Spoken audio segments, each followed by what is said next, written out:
College graduation ceremonies are on the horizon. Of course, it's spring. Some campuses across the U.S. are still overrun by pro-Palestinian, pro-Hamas protesters. Unbelievable, but true. Never thought I'd see the day.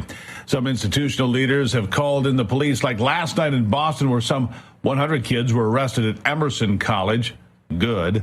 Another 93 people were arrested at the University of Southern California. Good. And police quickly took care of the scene at the University of Texas, Austin, a campus of 50,000 people. On the order of Texas Governor Greg Abbott, good, good, and good. Columbia University is still negotiating with students who have refused to leave the grounds despite 100 arrests taking place this week as well. Speaker Mike Johnson has called on Columbia President Manu Shafiq to resign. Join me now to discuss a Columbia graduate political columnist coming to us live from the Big Rotten Apple, New York City, Angie Wong. Angie, nice to see you again. Yeah, it is big and rotten, especially today. But we do have Trump here, so it's not all that bad. Right, but you've got him sitting in a courtroom. Of course, he stopped off this morning and met hundreds of construction workers, blue-collar people, because they have left the Democrat Party. That's a discussion for another day.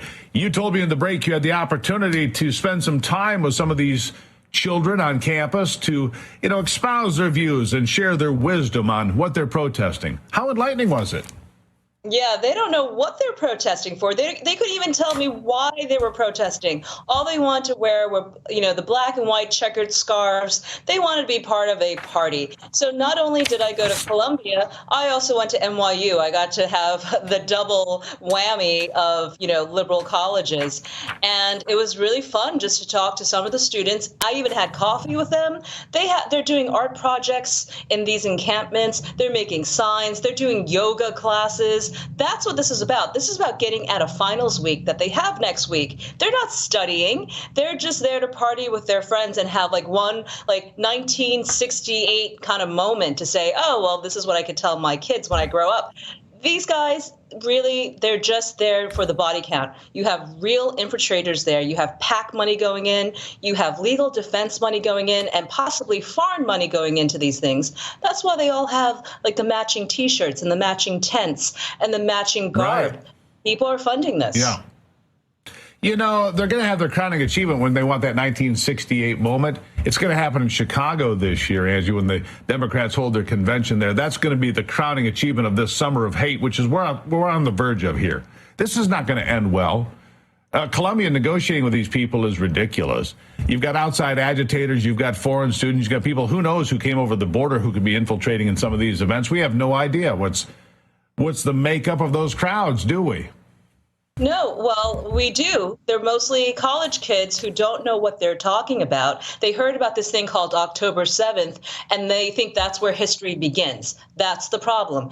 Speaking of Columbia, you had House Speaker Mike Johnson make an appearance there yesterday, standing on top of the steps of the library, giving his what looked to be a presidential speech from the very top of the library. But the truth of the matter is he has no control over this.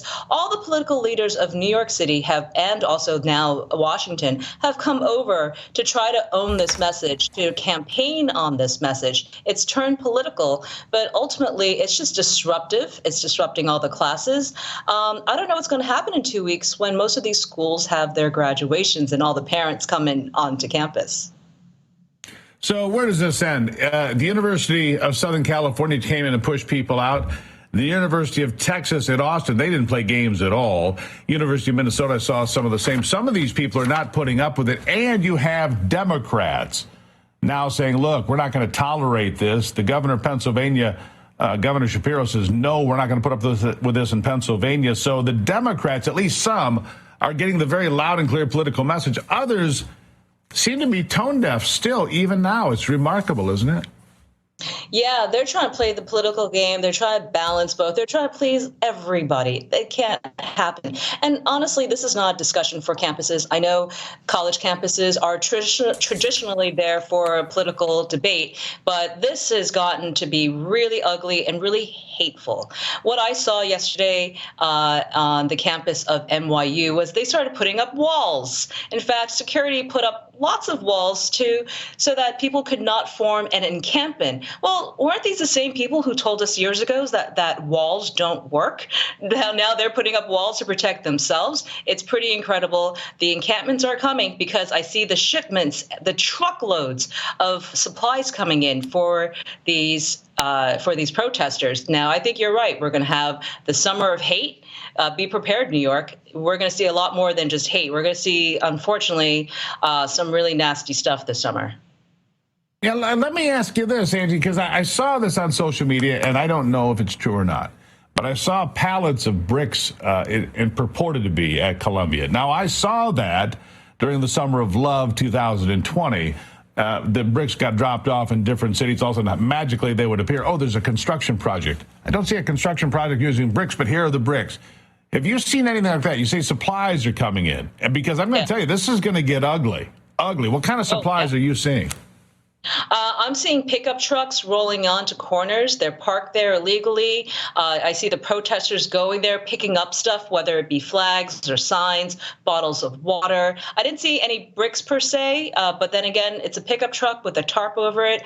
I don't know, but it's going to go in that direction, unfortunately, because they want to see violence. They want to be in the media. They know they have the momentum now. That's why these protests are no longer just contained to the various colleges that we've been talking about. Now it's at FIT, that's the Fashion Institute, the City College of New York.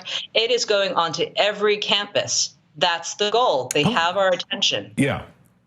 The bigger picture, if you would. Step back away from the campuses and tell me about New York in general. Obviously, deep, dark blue.